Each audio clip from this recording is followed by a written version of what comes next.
Euzubillahimineşşeytanirracim. Bismillahirrahmanirrahim. Elhamdülillahi Rabbil alemin. Esselatu vesselamu ala seyyidina Muhammedin ve ala alihi ve ashabihi ecmain. Rehber Televizyonu'nun değerli izleyicileri, hepinizi Allah'ın selamıyla selamlıyorum. Aile Bağları programımızın bu haftaki konusu bilinçli aile olmak. Öncelikle bizleri Müslüman olarak yaratan ve Müslüman bir aile kurmamıza imkan tanıyan Yüce Rabbimize hamdolsun. Değerli kardeşlerimiz, daha önceki programlarımızda bilinçli Müslüman olmak konusuna değinmiştik. Ve bilinçli aile olma ile bilinçli Müslüman olma arasında fazla bir fark olmamakla birlikte bu haftaki konumuzda daha ziyade bilinçli aile ile ilgili bazı tedbirler, bazı önerileri paylaşmaya çalışacağız inşallah. Tabii sürekli vurguladığımız bir hakikatimiz vardır. Mutlu bir aile için özellikle olmazsa olmazlardan biri Allah'ın dinini iyi bilen, güzel ahlak sahibi bir eşin seçilmesi. Eğer beyefendi ve hanımefendiyi kastediyoruz bu eşlerde, bunlar bilinçli olurlarsa dünya bir imtihan yeri, bağlı kalacakları dusturlar söz konusu olur. Yaşayacakları sorunlar ve sıkıntılar olduğu zaman bu sorunlar ve sıkıntılar karşısında alacakları tavır Yüce Rabbimizin ve Peygamber Efendimiz sallallahu aleyhi ve sellemin belirttiği ölçüler dahilinde olacaktır ki bu da imtihanları başarılı bir şekilde vermemiz açısından önem arz ediyor. Şu hakikati biliyoruz. Dünyanın bir imtihan yeri ve mutlaka imtihan olacağız. İmtihan olmadan bırakılı veremeyeceğimizi Rabbimiz Kur'an-ı Kerim'de belirtmektedir. Bizler de özellikle imtihan dünyasında başarılı olmak için kılavuzumuz olan Kur'an'da beyan edilen hakikatleri örnek, rol model, önder olarak da Resulullah Efendimiz sallallahu aleyhi ve sellemi almamız lazım.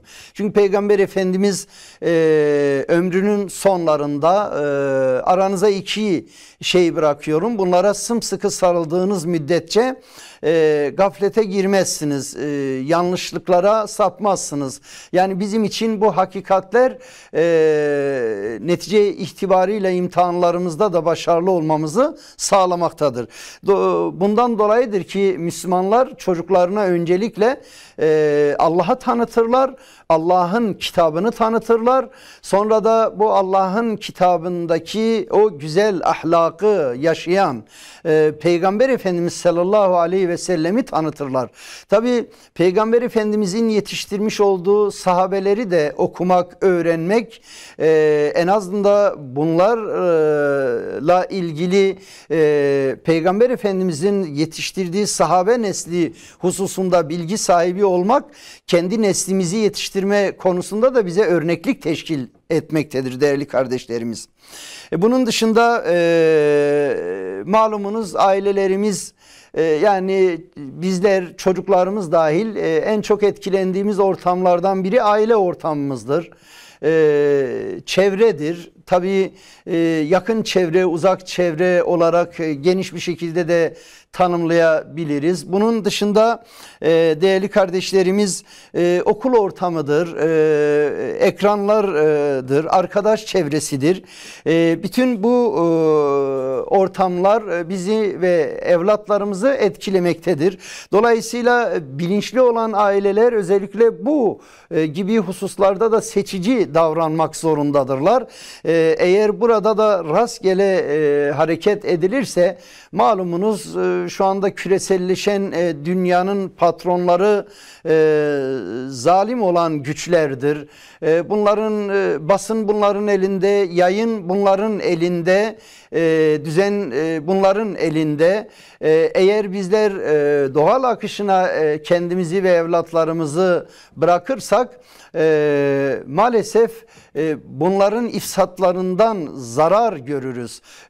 Bu açıdan muhteşem medeniyetimizi öğrenip buna göre tedbirler almamız gerekmektedir değerli kardeşlerimiz. İman hakikatlerini, ibadetleri, inancımızın gerektirdiği bilgileri ve ibadetin özellikle amel hususunda ki helaller, haramlar noktasında, hak, batıl noktasında, doğru, yanlış noktasında hem kendimizi hem de örnek olacağımız, model olacağımız evlatlarımızı yetiştirme sorumluluğumuz söz konusu. Bilinçli bir aile için bunlar mutlaka alınması gereken tedbirler söz konusu. Bundan dolayıdır ki kendi çocuğunu kendi evinde yetiştiremeyen bazı kardeşlerimiz bakıyorsunuz çocuklarını bir Kur'an kursuna vermiştir. Bir medreseye vermiştir. Dernek ve vakıf ortamlarındaki programlarla yetişmelerini sağlayacak tedbirler almıştır. Bu konuda bilinçli aile yapabilecekleri vardır. Özellikle baba ve anne ilk eğitimcidir. Çocuklarının yetişmesi noktasında öncelikle kendileri yetişmiş olmaları lazım. Ve kendi öğrendikleri bilgilerle ilahi emanet olan evlatlarını da Allah'a kul olarak yetiştirme mesuliyeti vardır. Yani iyiliği tavsiye etme, kötülükten evlatlarını muhafaza etme, inancımızın gereği olan edepleri, adapları evlatlarına yaşayarak öğretme, model olarak öğretme. Yani söylemden ziyade eylem, fiili yaşantıyla örnek olma çabası içerisinde olmaları lazım değerli kardeşlerimiz. Aile içi istişare çok önemsenmesi lazım. Çocuklarımız bu aile içi istişare ile hayata hazırlanırlar.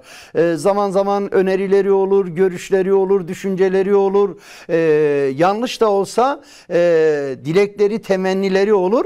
Bizler anneler ve babalar evlatlarımıza bu fırsatı verdiğimiz zaman hem olumlu yönlerinden istifade edeceğiz, hayata hazırlayacağız hem de varsa olumsuzluklarını giderme fırsatını da sunmuş olacağız. Özellikle aile içindeki herkesin bir rolü vardır. Yani dedenin bir rolü vardır, nenenin bir rolü vardır, babanın, annenin rolleri vardır, çocukların rolleri vardır. Bir kere bir çocuğun babalık rolünü yerine getirmesi imkansız ama kimi ailelerde baba ve annenin otorite yetersizliğinden dolayı çocuğun daha çok etkili olduğu veya beyefendinin yetersizliğinden dolayı hanımefendinin daha çok etkili olduğu veya baba ve annenin yerine dedenin, nenenin daha çok baskın olduğu durumlar oluyor. Şimdi bizim inancımız tevhid inancıdır. Hepimizin davranışları o tevhid inancının bütünlüğü içerisinde bir anlam ifade etmeli. Yani herkesin gayreti, çabası Allah'ın dinine uygun hareket etmek olduğu zaman burada çatlak sesler çıkmaz. Ayrı ayrı öneriler, tavsiyeler çıkmaz. Netice itibarıyla dede ve nene kendi nesillerini, evlatlarını bir şekilde yetiştirmişler. Eğer layıkıyla yetiştirememişlerse elbette ki torunlarını da yetiştiremeyeceklerdir. Dolayısıyla burada inisiyatifi devralması gereken evlatlarıdır. Yani dede ve neneye düşen makul hareket eden, gerçekten bilinçli hareket eden evlatları varsa onlara destek sunmaktır. Yani gelinlerine ve çocuklarına, evlatlarına kendi evlatlarını yetiştirmeleri hususunda onları destekleyecekler, evlatlarına da güvenecekler. Ama dede ve nene ayrı önerilerde bulunursa, evlat baba ayrı önerilerde bulunursa bu sefer aile içinde bunların arasında husumet oluşur. Allah esirgesin. Bu da bizim geniş aile bizim kültürümüzde olan bir aile tarzıdır. Batı ailesi çok çekirdek aile daha çok yaygınlıktadır. Hatta Batı aileyi ne kadar küçültürse kendilerine göre o kadar karlıdırlar. Yani netice itibarıyla insanlara tüketici gözüyle bakıyorlar. Aile ne kadar çok parçalanırsa, hatta mümkünse fertlerin her biri kendine bir ev alsın, bir buzdolabı alsın, bir çamaşır makinesi alsın. Yani tüketsin. Çılgınca tüketsin. Netice itibarıyla onlar da üretip satarlar. İnsanlara mal gözüyle bakma zihniyeti vardır. Ama bizde insanlara bakışımız aile kutsal bir kurumdur. Kutsal bir yuvadır. Babanın statüsü ilahidir. Annenin statüsü ilahidir. Evlatlar Allah'ın birer emanetidir. Eşler birbirleri için birer emanettirler. Bu emaneti Rabbimizin öngördüğü şekilde karşılamak ve değer göstermemiz gerekmektedir değerli kardeşlerimiz. Yani bilinçli aile bunlara dikkat etmeye çalışır kardeşlerimiz ve özellikle baba ve anne o tecrübe birikimlerini de evlatlarını hayata hazırlayacak şekilde aktarmaları büyük önem arz eder. Ailenin fertleriyle birlikteliği kutsaldır değerli kardeşlerimiz. Yani kutsal olan sürecin bir edebi vardır, bir adabı vardır, bir güzelliği vardır. İnsanları, aile fertlerini hoşnut etmektedir. Eğer bunun gereği bilinirse. Bunun dışında yapılan yanlışlıklar olur zaman zaman ailede. Biz Müslümanların şöyle bir şiarı vardır. Yani batılın olduğu yere hak konulduğu zaman batıl darmadağın olur. Yani hak muhteşemdir, caziptir, çekicidir. Yanlışın yerine doğruyu koymamız lazım. Doğruyu bilmiyorsak işte sıkıntı orada. Kendimizi yetiştireceğiz. Yani biz helalleri ve haramları bilmemiz lazım. Şimdi bir tarafta gidip bankadan faiz alacaksın. Öte tarafta da borç verme vardır. Demek ki borç verenlerin sayısının artması lazım. Artmıyorsa yani biz şimdi gidip o bankadan faiz almak zorunda değiliz. Kanatkarlık yönümüzü, sabır yönümüzü mümkün mertebe devreye koyarız.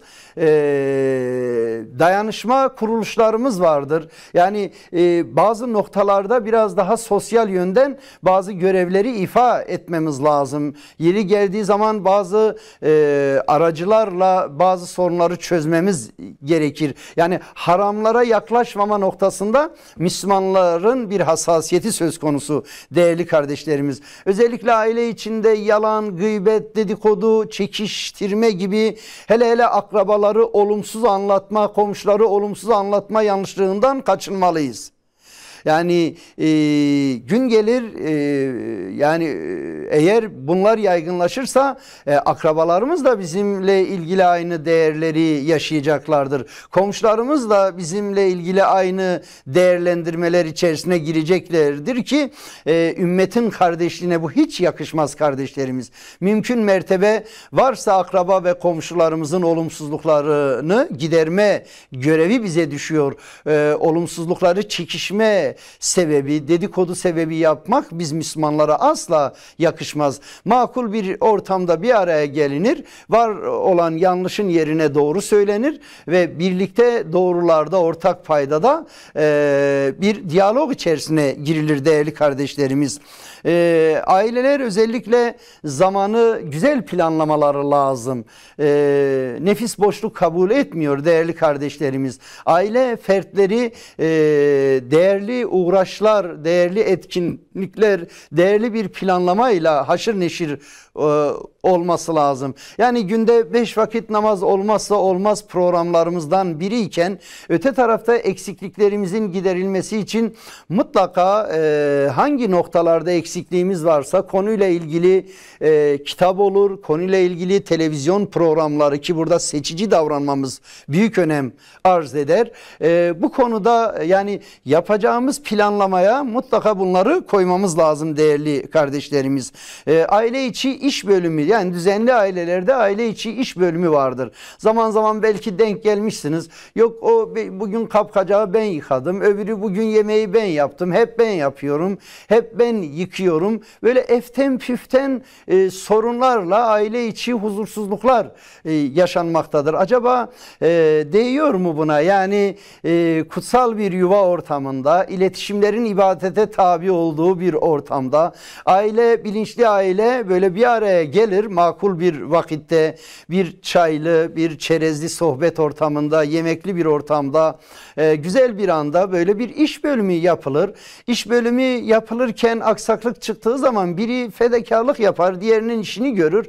Başka günde öbürü diğer kardeşin işini görür. Yani bu noktalarda adil bir iş bölümü yapılır ve aile içerisinde birlikte yaşamak bir sanattır. Hele Müslümanlar bunu daha mükemmel becerme avantajına sahiptirler. Çünkü medeniyetimizde iyilikte yarış vardır, kardeşlik vardır, fedakarlık vardır. Yeri geldiği zaman sabretme vardır, dayanma vardır ama bozgunculuk asla bizim değerlerimiz arasında değildir. Yani şeytani bir unsurdur. Hele aile içerisindeki bozgunculuk şeytanın önemli şiarlarındandır. Rabbim bizi muhafaza eylesin değerli kardeşlerimiz. Özellikle çocuklarımıza namazı öğretirken sevgiyle, saygıyla, benimseterek, kolaylaştırıp zorlaştırmadan, sevdirip nefret ettirmeden sevgili yavrularımıza hayatın bir gerçeği, bir bütünü, hava, su, yeme, içme gibi bir değer olduğunu, namazsız bir zamanın, bir sürenin bir Müslümana yakışmadığı, namaz kıldığı takdirde iki namaz arasındaki günahların, küçük günahların af olunacağı hakikatini de evlatlarımıza belirtmek ve namazsız geçen sürenin zararlı olduğunu belirtmek bilinçli bir aileye çok yakışır değerli kardeşlerimiz. Birlikte yemek, birlikte gezmek, mümkün mertebe eğer bir program izlenecekse seçilen bir program olup birlikte bunu izlemek, yeri geldiği zaman bunun analizini artısıyla eksiyle yapmak. Çünkü öğretim aletlerinden, araçlarından biri de ekranlardır. Bunları gereksiz kullanmaktan kaçınarak makul televizyonların, özellikle Rehber TV'miz başta olmak üzere benzer İslami programları yapan televizyonlarımız, radyolarımız vardır. Çağrı FM radyomuz, bunun yanında Diyanet FM radyosu, Akra FM radyosu, yani var yerel radyolar, ulusal radyolar. Elhamdülillah ekranlar noktasında seçici olmak isteyen bilinçli aile için bir sıkıntı yoktur. Bu açıdan ailemiz bu hassasiyete de sahip olmalı. Bu konuda özellikle ekranlar evimizin en baş köşesinde değil, en baş köşede evlatlarımız olsun, kitaplığımız olsun, ibadet sahnelerimiz olsun, gelen misafirler, komşularımız, akrabalarımız bizim özellikle en değerlilerimiz olsun. Ama fırsatlar dahilinde, imkanlar dahilinde izlenecek bir program varsa orada da seçici davranmamız büyük önem arz ediyor. Allah razı olsun, yani Müslümanlar özellikle ekrandaki güzel programlar noktasında da güzel çalışmalar ortaya koymuşlardır. Bu hususta da istifade etmek önem arz eder. Yani doğru ekran seçimi, doğru ortam seçimi, doğru arkadaş seçimi de bizim hassas olmamız lazım değerli kardeşlerimiz. Bilinçli bir aile mezhepleri, meşrepleri, cemaatleri, ırkları asla çekişme vesilesi yapmazlar. Bunlardan doğru değerlendirmeler çıkarırlar. Özellikle değişik mezheplerin, hak mezheplerin varlığı bizim inancımızın zenginliğidir değerli kardeşlerimiz. Bu mezheplerin fıkhi derinlikleri bizim ibadetlerimizi kolaylaştırmaktadır. Bu açıdan bizler ırkların Bunların çeşitliliği Yüce Rabbimizin yaratılıştaki zenginliğidir. Bizler üstünlüğü takvada görürüz. Ailelerimiz bu noktaya da mümkün mertebe dikkat etsinler değerli kardeşlerimiz. Üstünlük malda, mülkte, makamda asla değildir. Üstünlük Yüce Rabbimize olan derin bağlılıktadır, derin saygıdadır ve o Rabbimizi tanıma ve beyan ettiği hakikatlere tabi olmadır. Kulluk programını Rabbimiz bizlere göndermiştir. Kendi kullarına çok düşkündür ve seçtiği peygamber de insanların içerisinde en mükemmel olanıdır.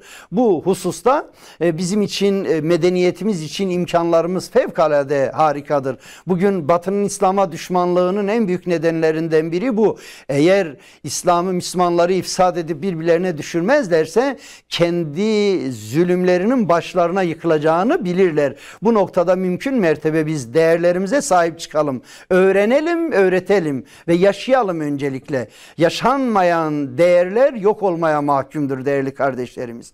Söyleyeceğimiz doğruları öncelikle bizler yaşamalıyız. Çocuklarımıza örnek, etkili örnek olmanın en güzel yollarından biri yaşayarak örnek olmaktır değerli kardeşlerimiz.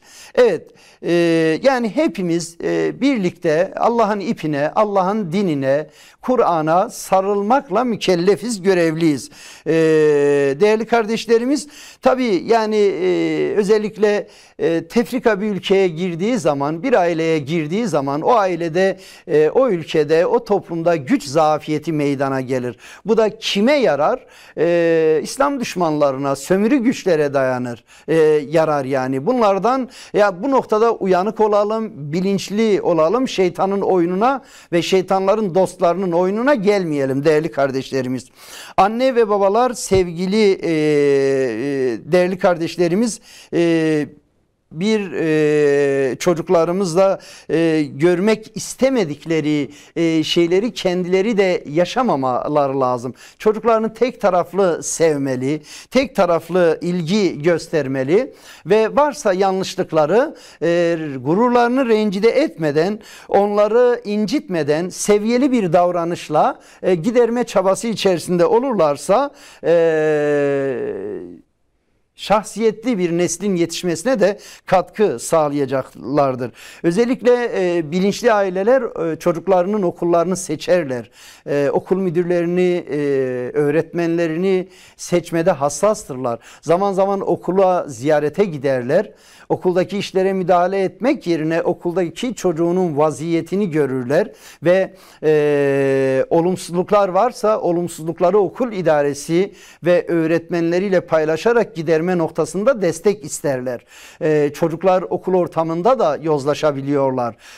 Çünkü değişik değişik zihniyette öğretmenler var, idareciler vardır. Yani malumunuz laik ve kemalist bir ülke ve eğitimimiz İsveç modeli, Norveç modeli, Finlandiya modeli, Alman modeli, İngiliz modeli, Amerikan modellerinden devşirme. Yani kendi değerlerimize has milli bir eğitim henüz tam tamına oluşmamıştır. Ama imam hatiplerimiz elhamdülillah bu noktada bir çığır aşma gayreti içerisindedirler. Hele medreselerimiz değerli kardeşlerimiz. Onun için eğitim noktasında öncelikle medreselerimizi birinci sıraya koyalım. Şu anda okullarımızda zaman zaman dikkatimizi çekiyor. Bazı bilgi yarışmaları oluyor. Özellikle hafızlık konusu, Kur'an okuma yarışmalarında, meal yarışmalarında, siyer-i nebi yarışmalarında daha çok medrese ortamında eğitim gören kardeşlerimizin ilk sıralarda olduğu dikkatimizi çekiyor. Burada çağdaş eğitim bizim geleneksel medrese eğitiminin seviyesine henüz ulaşmadığının bir ispatıdır, açık ve net söyleyeyim. Bu noktada 30 yılını eğitime vermiş bir kardeşiniz olarak şahit olduğum hakikatleri anlatmaya çalışıyorum. Yani bizim okuduğumuz kitapların çoğu yıl sonu geri dönüşüme gidiyor. Bilgiler de geri dönüşümlük bilgilerdir büyük bir kısmı. Ama medresedeki bilgilerimiz geri dönüşümlük bilgiler olmadığı gibi oradaki kitaplar da geri dönüşüm, imhaya giden kitaplar değildir. O açıdan medeniyetimizin değerleri büyüktür. Kaynakları kıymetlidir, değerlidir. Bilinçli aileler bu noktada hassas olmak durumunda. Değerli kardeşlerimiz, bunun haricinde hanımefendi ve beyefendiler birbirlerinin hassasiyetlerine saygı duymaları lazım. Birbirlerinin ihtiyaçlarını önemsemeleri lazım. Evet, çocuklarımızı yeteneklerini çok iyi bilmemiz lazım ve yetenekleri doğrultusunda yetiştirmemiz büyük önem arz eder. Çocuklarımıza makul eleştiri imkanlarını verelim.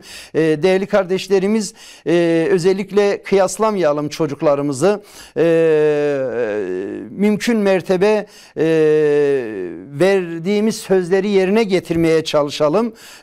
Olumsuz ortamlardan evlatlarımızı uzak tutmaya çalışalım. Her şeyi siz yapmayın, bırakın çocuklarınız da sorumluluk alsınlar ve hayata hazırlansınlar. Hayatın sorumluluklarıyla sahnede yetişme imkanlarını da çocuklarınıza tanıyın. Değerli kardeşlerimiz, bilinçli ailenin yapacağı birçok sorumluluklar vardır. Biz bugünkü sohbetimizde kısmen bazılarına değindik. Tüm değerli ailelerimize öncelikle Yüce Rabbimizin verdiği imkanları layıkıyla yerine getirmeleri ve salih evlatlar yetiştirmeleri hususunda Yüce Rabbimden niyaz ediyorum. Bugünkü programımızın da sonuna geldik. Hoşça kalın. Allah'a emanet olun değerli kardeşlerimiz.